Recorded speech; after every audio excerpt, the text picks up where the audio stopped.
आज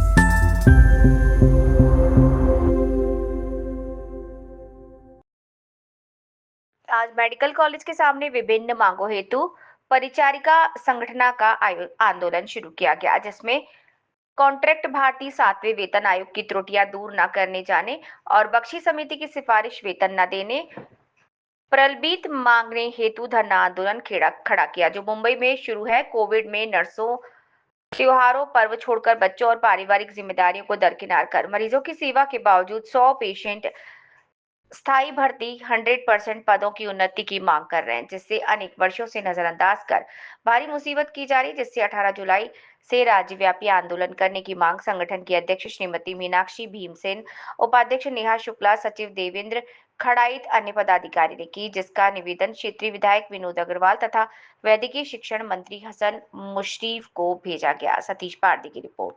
या ठिकाणी महाराष्ट्र राज्य परिचारिका संघटना मुख्यालय लातूर शाखा गोंदिया याच्या मार्फत या ठिकाणी आम्ही एक दिवसाचं आजचं 17 तारखेचं बेमुदत संप या ठिकाणी पुकारलेला आहे।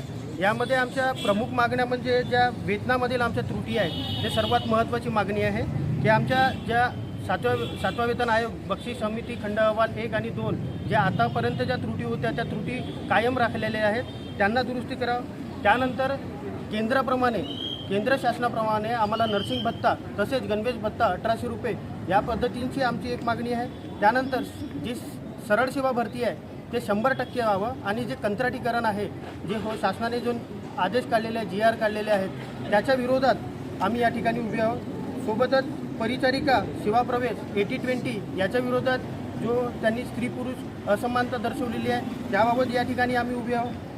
त्याच्यानंतर अधिक परिचारिकांची जे दफ्तर आहेत, काही वर्षानुसार कित्येक वर्ष झाले जे परिचारिकांचे आतापर्यंत जे काही प्रश्न आहेत ते अजून रखडलेले आहेत, ते दुरुस्त करावं। त्याच्यानंतर आमचे जे काही आता जे शिकाऊ विद्यार्थी आहेत, GNM स्टुडंट, त्यांना विद्यावेतन स्टायपंड म्हणतात ते त्यांना देण्यात यावं। आणि आमच्या जे नर्सिंग जो आमचा प्रोफेशन आहे, या व्यवसायामध्ये आमच्या 3 शिफ्ट असतात, मॉर्निंग, इव्हिनिंग, नाईट। तर याला जे बायोमेट्रिक आहे ते बायोमेट्रिक पद्धत रद्द करावी।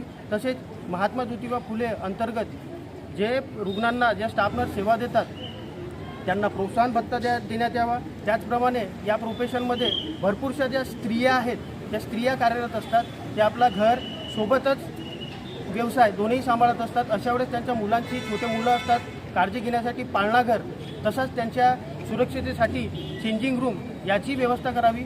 अशा पद्धतीने जवळपास 14 मागण्या आहेत। त्या 14 मागण्यांसाठी आज आम्ही आपल्या महाराष्ट्र शासनाकडे आज आम्ही त्यांना प्रश्न विचारत आहोत की काही गेल्या कित्येक वर्षापासून तुम्ही आमचे प्रश्न का बरं असे निलंबित ठेवलेले आहात आणि का बरं त्याच्यावर तोडगा काढत नाही। तरी आम्हाला त्यांना विचारायचं आहे आणि आम्हाला म्हणायचं आहे, पेन्शन आमच्या हक्काची नाही कोणाच्या बाबा।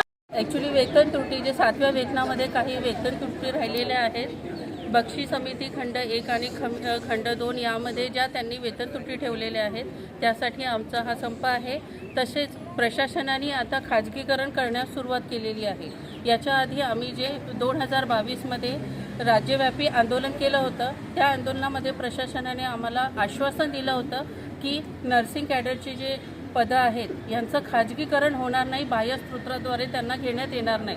परंतु आज त्यांनी तीच अवस्था पुन्हा केलेली आहे आणि नर्सिंग पदं ही जी आहे, नर्सिंग कॅडरचे सगळेच पदं बाह्य स्रोतांनी भरण्याचे आदेश त्यांनी दिले आहे। तर हा आदेश गव्हर्नमेंटनी तात्काळ रद्द करावा अशी आमची इच्छा आहे आणि त्यासोबत ज्या वेतनात त्रुटी राहिलेल्या आहेत त्या पूर्ण कराव्या। 80-20 जो कायदा आहे तो रद्द करावा आणि यासोबत बरेच आमची 14 मागण्या आहेत, तर त्या मागण्यांचा विचार करावा। सोबतच साधं पदनाम, जे आमचा पदनाम चेंज करायसाठी आम्ही मागील काही वर्षापासून लढत आलेलो आहे, तर ते पदनामसुद्धा गव्हर्नमेंटने आतापर्यंत चेंज केलं नाही। समान काम समान वेतन जेव्हा नेहमी म्हटलं जातं, तर